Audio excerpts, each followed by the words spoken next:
네, 이어서 대장동 개발특혜 의혹 양지열 변호사와 자세히 짚어보겠습니다. 어서 오십시오. 네, 안녕하세요.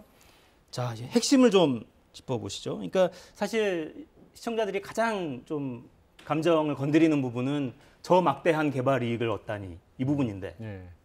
사실 그게 이제 처음으로 돌아가서 왜 그러면 성남이 그런 식으로 민간 개발업자들과 같이 개발을 하기로 했는지를 먼저 봐야 합니다. 그래야 이 사건이 처음부터 이해가 되는데, 뭐 아시다시피 원래는 이제 LH공사가 직접적으로 공 개발을 하려고 했었는데, 공적 개발을 하려고 했었는데, 이게 당시에 정치권에서 논란이 되면서 민간 개발로 돌아섰던 거죠.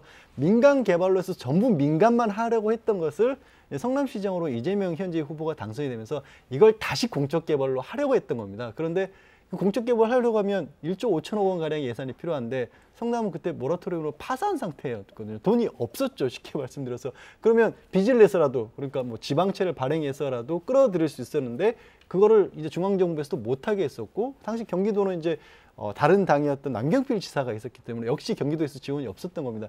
그래서 선택이라는 방법이 민간 개발업자들의 투자금을 받기 위해서 성남시가 직접 끼어든 거죠. 그러니까 사실은 민간이 전부 차지할 수 있던 부분을 성남시가 끼어들었고 25억 원을 사실 출자를 하면서 그걸로 지분의 반이 넘는 부분을 결정권을 가지고 끼어들었고, 그래서 그때 했던 방법이 그러면 민간 개발을 하되 그 개발 수익을 어느 정도 예상을 해서 이 정도는 개발 수익이 날 것 같으니까 그중에 1,800원 가량 현금 배당은 성남시가 먼저 가져간다. 먼저 가져가고 거기에 이제 공원이라든가 아니면 터널 같은 것도 또 기부채무를 받기로 하고 나머지를 민간 개발업체들이 가져가라라고 한 건데, 그게 5년 계약이었지 않습니까? 2015년에 계약을 해서 2020년에 수익이 배당률이 나오게 됐는데, 그때 예상했던 것보다 5년 뒤에 너무나 땅값이 많이 올라버린 거죠. 그러니까 처음에 생각했던 것보다 굉장히 많은 이 수익이 났기 때문에 성남시로서는 최소한 확보를 해놨다고 했던 부분들이 결과적으로는 민간보다 적게 가져간 건데, 이것도 역시 말씀드린 것처럼 아예 그럼 전체를 민간 개발업자들이 다 가져갈 수 있었던 거에서 5,500억 가량을 성남시가 확보한 걸로 보면 또 이것도 납득할 수 있는 부분이 되기도 하는 거죠. 이재명 후보 측은 그 부분을 강조하고 그렇습니다. 있죠. 원래 이제 그 다 부분을 가져갈 수 있었는데. 공적으로 사실은 홍보를 했던 부분인 거죠. 그렇죠. 예. 공적으로 홍보하고 있었던 게 이렇게 되치기를 당할 줄은 몰랐을 것 같긴 해요. 사업자 선정 과정에도 좀 의혹이 있다, 이런 지적들도 있긴 합니다. 그러니까 어떤 거를 의혹으로 제기를 하냐면, 원래 이제 3개의 컨소시엄이 참가를 했었고 선정 과정에서 하루 만에 이 사업자를 선정을 했다라는 부분인데, 근데 이것도 사실 말씀드렸다시피 이 처음 얘기가 나왔던 게 2005년으로 거슬러 올라가거든요. 2005년, 2009년, 2010년, 지금 2015년에 있었기 때문에 저 지역에 개발된다는 것은 이 주변에 개발할 관계에 있는 분들은 다 알고 있었고, 그렇죠. 저기를 공식적으로 성남시가 같이 개발하겠다는 계획 자체는 2014년에 나왔습니다. 그리고 공식적으로 이런 현재 방식과 같은 방법으로 개발하겠다는 건 2015년 2월 중순쯤에 발표가 됐고, 그리고 이제 선정을 한 게 2015년 3월 말이었던 거예요. 그러니까 사실 하루 만에 했다라고 하지만 준비 기간으로 따지면 엄청나게 긴 시간이 있었던 거고, 그 평가 방법 역시 그 내부를 뭐 컨소시엄을 투자한 사람들이 누구냐 이런 것들을 따지는 게 아니라 총점 1000점으로 해서 아예 객관적으로 이거가 들어갔을 경우 몇 점, 몇 점, 몇 점 이런 식으로 점수를 매기는 방법이었기 때문에 하루가 아니라 뭐 시간은 얼마 안 걸리는 그런 상황이었다는 게 또 이재명 후보 측의 입장인 거죠. 오히려 그렇게 했기 때문에 일단 선정한 다음에 외부에서 다른 어떤 로비 같은 걸 들어올 의혹을 없앴던 것이다라고 주장을 하는 겁니다. 보완을 위해서 빠르게 진행했다. 지금 막 속보가 들어왔는데요. 검찰이 이 의혹에 대해서 수사에 착수했다, 이런 소식이 들어와 있습니다. 서울중앙지검 공공수사 2부에 배당해서 대장동 의혹 사건에 대한 수사에 검찰이 공식 착수했다, 이런 소식이 지금 속보로 들어와 있습니다. 저거는 이제 이재명 캠프 측에서 이제 국민의힘 김기현 원내대표를 비롯한 이제 야권 정치인들에 대한 고발을 한 것이고요.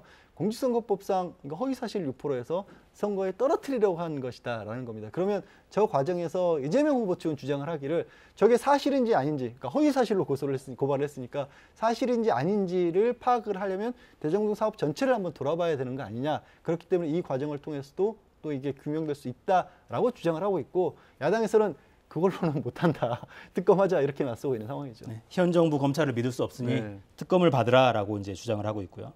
그 막대한 부를 가져간 투자자들이 누구냐, 이 부분도 관심이었는데 나왔습니다. 누군지. 실제 그 화천대유와 관련된 부분에 주주들이 일부가 나왔죠. 그중에서 뭐 본인이 대주주고 전직 언론인인 사람이 있고 배우자라든가 누나라든가 원래 논란이 되고 있는 부분은 원래 그곳에 개발을 하려고 시도를 했다가 심지어 로비 의혹으로 이 처벌까지 받았던 사람이 여전히 거기 다시 들어가 있었다라는 겁니다. 지금 보시면 4호로 있는 금융투자자 대표가 그 인물인 겁니다.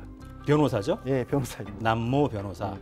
과거에 이 건 관련 로비했다고 구속됐었고 네. 처벌받은 사람이 다시 참여해서 막대한 부를 가져갔다.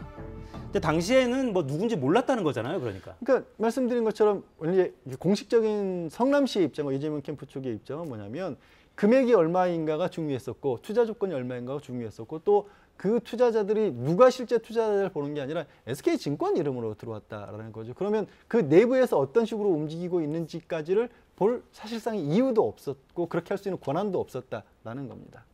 일반적인 부동산 개발 시행 이 과정에서는 그 설명이 합당한가요? 그러니까 가장 사람들이 궁금해하는 건 그거니까. 네. 누가 어떻게 이 돈을 벌어갔나. 네. 근데 이게 말씀드렸다시피 민간 쪽에서 주도하고 있었던데 성남시가 뒤늦게 뛰어든 모양새였다라는 거죠. 그렇기 때문에 어차피 그곳에 그 지역을 잘 알고 있고 그곳에 투자를 하려고 있던 사람들 더하기 이제 금융권이 또 들어오게 된 그런 모양이었으니까요. 계약 형태는 어떤가요? 그러니까 이 사람들한테 특별히 유리하게 뭔가 특혜를 준 거 아니냐? 사실 이게 가장 궁금한 대목이잖아요. 사실 그 부분이 가장 중요한 부분이고 궁금한 부분인 거고 여기도 이제 입장은 엇갈리고 있습니다. 근데 선정 과정 자체를 놓고 봤었을 때 계약서에서 누구에게 특혜를 주기 위한 부분은 없어 보여요. 지금 이제 화천대유라고 하는 곳이 왜 만들어졌냐면 이제 하나은행 컨소시엄이 이제 선정이 됐는데 그곳은 사실 그 자금을 대는 곳이지 그 자금을 가지고 택지 개발하는 사업을 할 수는 없지 않습니까? 그걸 자산관리공사를 별도로 만들었는데 이 자산관리공사를 만들었을 경우에 아까 제가 1000점 만점이라고 말씀을 드렸지 않습니까? 20점이 가산이 된다는 거예요. 1000점 전체에서. 그러니까 그거 하나만 가지고 그 누군가를 특혜를 주기 위해서 그걸 집어넣을 가능성이 그렇게 높아 보이지는 일단 않는 거고요. 이 계약 내용을 보게 되면 사실 말씀드린 것처럼 일단 수익이 나건, 그러니까 이 사업 전체에서 어느 정도 수익이 나건 간에 성남시 일정 부분의 지분을 먼저 수익 배당을 우선 배당하도록 하기로 돼 있고, 그다음에 뭐 2,700억 가량 달하는 공원, 이 공원도 대장지구를 개발하는 공원인데 사실 이 부분이 좀 덜 알려진 것 같은데 대장지구에 공원을 짓는 게 아니라 거기서부터 10km 떨어진 성남시 내에 공원을 짓도록 한 겁니다. 아, 그 부지 아니고. 네, 그 부지 아니라 사실 이런 식으로 기부 체납하는 사례는 찾아볼 수가 없거든요. 그래서 이 부분이 어찌 보면 투자 민간업자 입장에서는 이거 너무 불리한 조항이다라고 다툴 수도 있을 것 같은데 계약서를 보면 아예 소송으로 이 계약 내용을 다툴 수 없다는 조항까지 또 들어있어요. 그래서 이런 부분만 놓고 본다라면 그렇게 누군가에게 특혜를 주려 한 것이냐라는 의문이 오히려 드는데 또 이제 반대되는 입장에서 봤었을 때는 아까 말씀드린 것처럼 그래도 뭔가 특정 업체에게 유리하게 주려고 이런 것들도 넣은 거 아니냐 그런 얘기도 하겠죠. 그러니까 이제 의혹이 자꾸 생기는 게 전직 대법관도 있고 네. 뭐 전직 검사도 있고 왜 이렇게까지 법조인들을 동원해서 뭔가 방패를 만들려고 했던 것처럼. 지금 이 사안을 둘러볼 때 이제 성남시와 이 화천대유라고 하는 곳, 그러니까 자산관리공사의 화천대유라고 하는 이 실제로 이 토지 개발을 시행했던 쪽과의 구별을 좀 해야 할 것 같습니다. 이 화천대유에서 이 지금 나오고 있는 인물들을 고문으로 영입을 했고 여기는 뭐 지금 국회의원의 아들이 들어갔다든가 취직을 했다라든가 아니면 이제 원유철 전 의원 같은 경우도 부지사 신분으로서 여기에 또 고문으로 들어가기도 했었지 않습니까? 근데 이게 성남과의 인연 때문에 그렇게 들어간 건지 화천대유와의 인연 때문에 여기 들어간 건지 대표적으로 사실 저는 이제 변호사로서 굉장히 놀랐던 게 야권에서 이제 권순일 전 대법관의 판결과 관련해서 이 의혹을 제기하는 거거든요. 사후 수뢰까지 이야기했습니다. 저는 이거는 대법원 판결에 대해서 그러면 뇌물을 받을 걸 기대하고 판결을 다르게 했다라는 얘기를 한 거거든요. 엄청난 이건 의혹 제기인 겁니다. 그래서 그냥 아무리 정치권이라 해도 이런 식의 얘기를 쉽게 할 수 있을까 좀 의아할 정도였고 무엇보다 문제는 뭐냐면 지금 이 대장동과 관련된 부분은 사실 이재명 지사가 이미 공직선거법 위반으로 재판 한번 받았죠. 근데 대장동 관련 부분은 1심, 2심에서 다 무죄로 나왔던 겁니다. 이미 무죄가 됐었기 때문에 대법원에서 그게 다퉈졌던 게 아니에요. 그래서 권순일 전 대법관과 관련해서 갑작스럽게 대장동과 관련돼서 판결을 유리하게 내줬기 때문에 권순일 전 대법관이 나중에 그 화천대유에서 고문료를 받을 목적으로 판결을 유리하게 해줬다는 식의 의혹을 제기하는 건 아무리 추측이라 해도 함부로 해서는 안 될 거라고 저는 봅니다.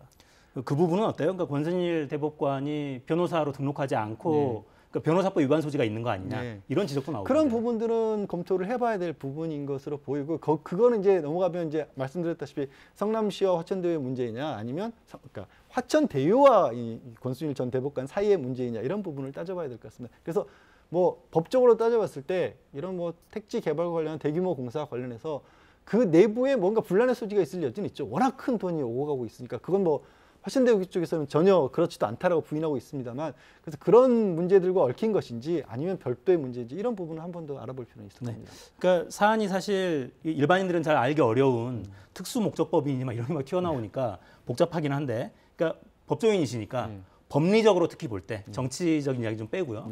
법리적으로 볼 때 어떤 부분이 핵심인지 뭘 좀 확인해야 되는지 그걸 좀 정리해 주시죠.